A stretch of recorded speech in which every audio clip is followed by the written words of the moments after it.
To me, writing is a kind of investigation.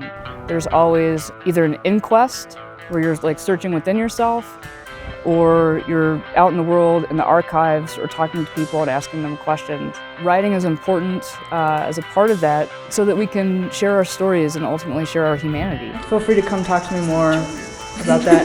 I'm Amaris Ketcham, Associate Professor at the UNM Honors College. I mostly write creative nonfiction, so essays, and I write poetry.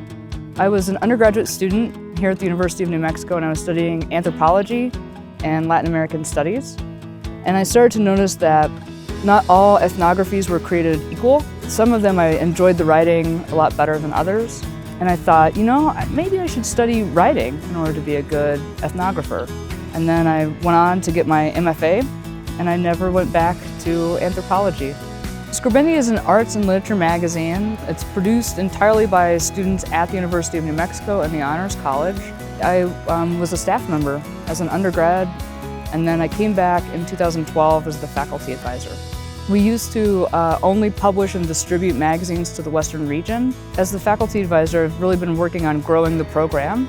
Scribendi now publishes work from students nationwide and distributes nationwide to over 900 different honors programs and colleges across the country.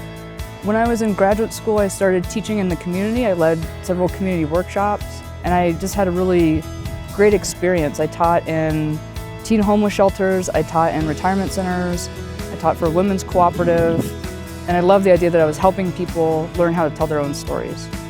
All of my students have grit, and they all have drive, and they're all curious and creative. Sometimes I can see myself as a young person, and sometimes I see my friends when I was younger or family members when they were younger. I see them in my students too.